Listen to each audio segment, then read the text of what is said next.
Salut et bienvenue dans cette édition de surprise. Flashback sur une exposition qui se tenait du 27 juin au 19 juillet 2019 à Imaya, Phoenix. Pour moi, ce que je dis, c'est le monde en fait. C'est le monde en tant qu'autiste et tout en observation des petits cas. Raymond Levantard, ou comme le connaissent certains, et Harry MD, proposait Obscurantism, une série de tableaux qui traduisent en images son inconscient et son univers intérieur. Le démon autistique, c'est plutôt faire du monde rêver, faire du monde réfléchir aux autres, même dans la société qui se peut vivre. Développement environnemental, comme on dit, que d'autres peuvent vivre aussi. Et c'est plutôt ça, c'est un mot démos en fait. Un autisme mauricien qui fait du monde rêver.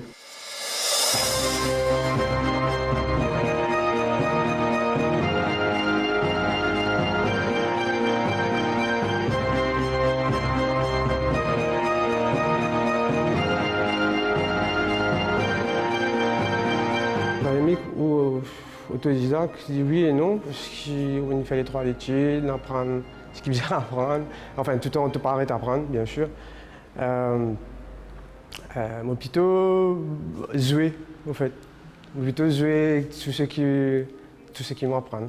Une question assez difficile, quand tu as commencé, c'est plutôt, c'est un voyage, comment dire, depuis tout petit. Depuis tout petit, tu commences à dessiner, tu commences à essayer, tu vas à l'école, tu dessines, tu apprends des affaires, tu apprends la technique, tout ça. Et de faire, mais tu apprends des affaires et tu tombes là-dedans sans que tu attendes en fait.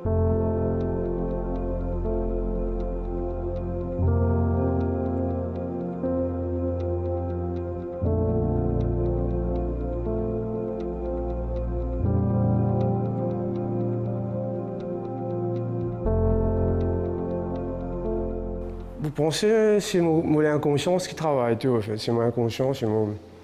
Depuis là, un thème spécifique, on parle d'un thème spécifique, pas restreindre. C'est plutôt mon acheminement qui amène moi vers dans ce qui m'intéresse là.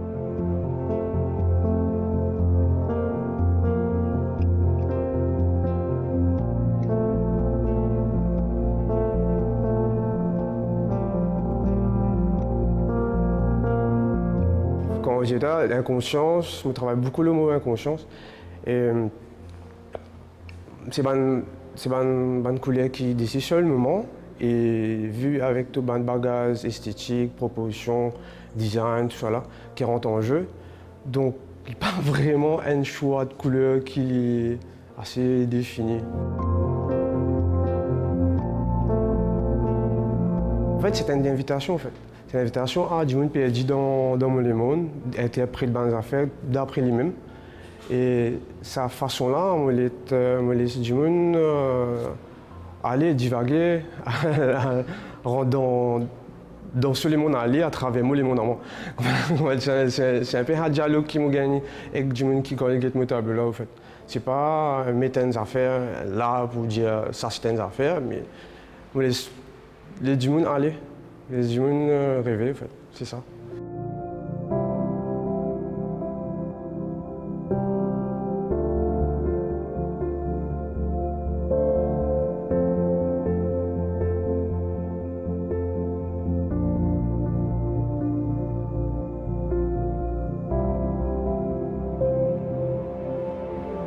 L'économie, c'est un sujet marré complexe qui t'intéresse, qui me travaille, le club. Et plutôt, mon partie féminine qui rentre en jeu. Mon partie féminine qui rentre en jeu, mon content dessine femme, mon content femme. Et mon content dessine, bon, pas beaucoup de pièces dans les hommes, mais côté femme, c'est plutôt mon partie féminine qui rentre en jeu dans ce cas-là.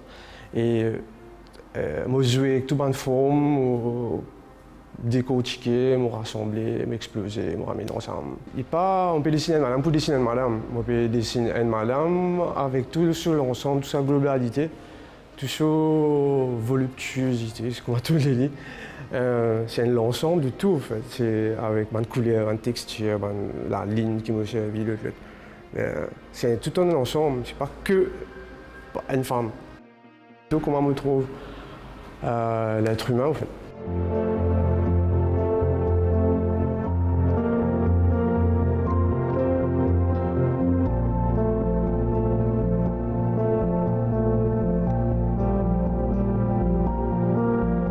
En fait, le message derrière, c'est qu'il m'a vécu l'environnement que je vis et dans quel pays moi j'étais, que je grandi et dans quel band je me joins.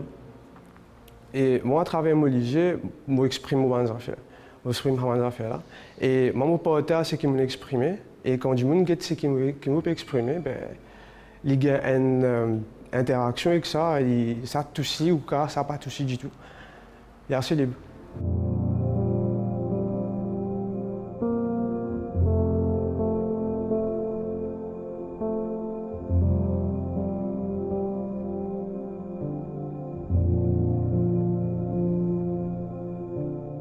Cette exposition prenait fin le 19 juillet 2019. Toutefois, vous pouvez tout savoir sur cet artiste sur sa page Facebook.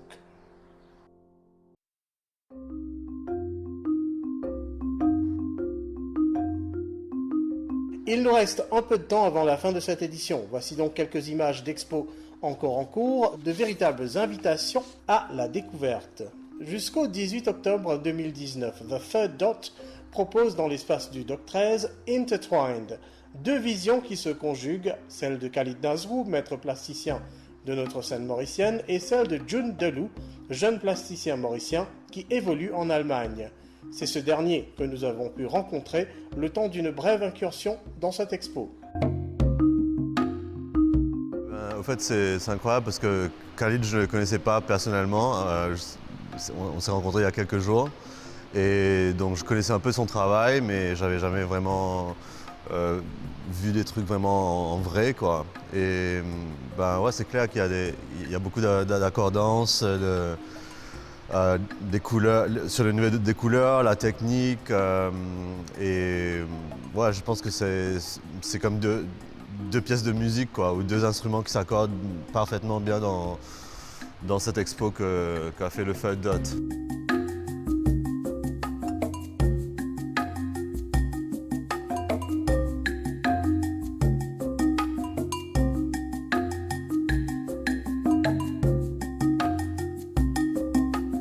Ben, ils m'ont proposé de faire cette expo en juin, donc c'était en juillet et août que j'ai tout produit au fait, sauf 5 œuvres qui ont été sélectionnées, qui ont été faites dans les 2 années précédentes.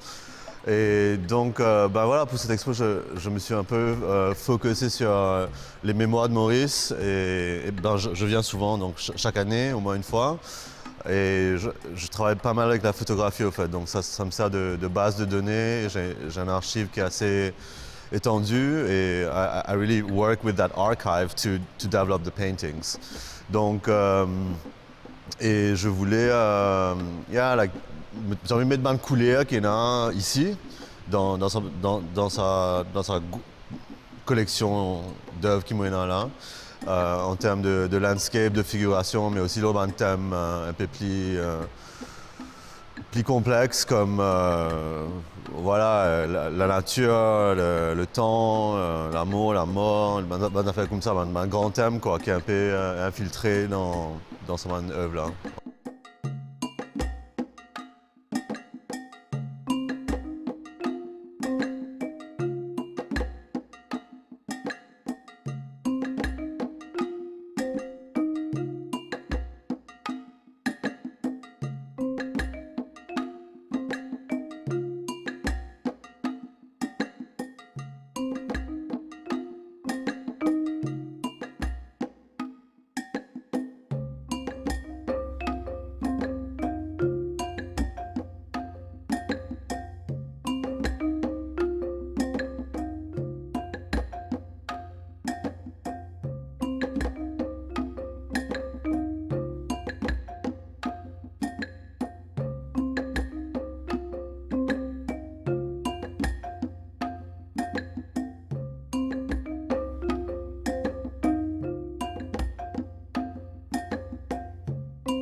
Et puis, comment passer à côté de cet événement unique à Maurice, réalisé grâce au concours de l'Institut français de Maurice et le FRAC Réunion. Dans l'espace du musée d'histoire naturelle de Port-Louis sont réunis de grands maîtres du surréalisme, dont le célèbre Juan Miró, ainsi que des œuvres d'artistes contemporains de l'océan Indien. Cet événement, ayant pour titre « Conversation », se tient jusqu'au 30 novembre 2019.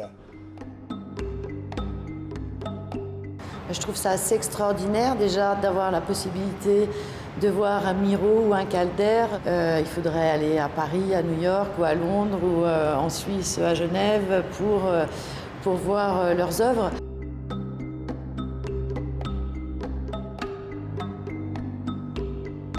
Conversation, c'est une exposition qui met en relation des grandes figures de l'art du XXe siècle, du courant surréaliste et de l'abstraction, qui sont mises en conversation, en dialogue avec des œuvres d'art d'artistes de l'océan Indien, d'artistes contemporains, vivants. Et donc c'est un dialogue entre ces œuvres qui sont accrochées ensemble avec des connexions, des liens, des histoires qui se racontent entre les œuvres. Le Fonds régional d'art contemporain, dont les œuvres sont issues, les œuvres surréalistes que vous avez ici sur l'exposition Conversation, sont issues en fait de la collection du Fonds régional d'art contemporain, comme je le disais, et donc ils ont passé une commande, ils m'ont fait une proposition pour monter une exposition à partir d'une période. Dans cette période, bien évidemment, j'y ai découvert dans leur réserve un ensemble de trésors dans lequel j'ai dû piocher. Donc j'ai fait des choix. De là a démarré, on va dire, une sorte de fondation, de construction de l'exposition.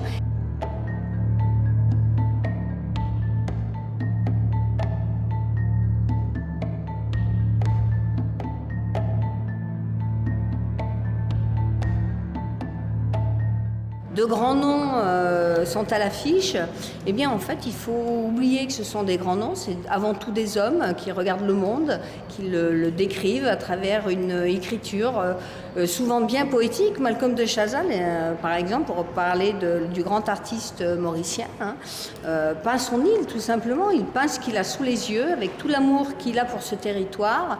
Quand on regarde une œuvre, c'est avec ses propres yeux, donc elle ne peut jamais nous mentir.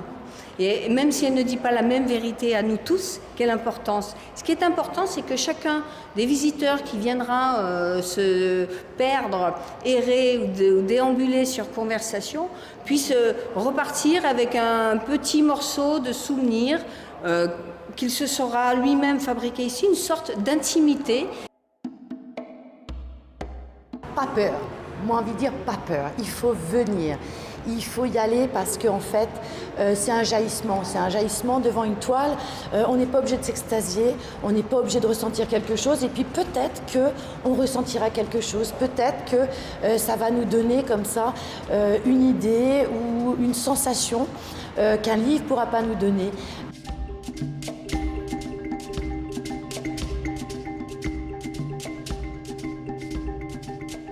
Fin de cette édition, à bientôt.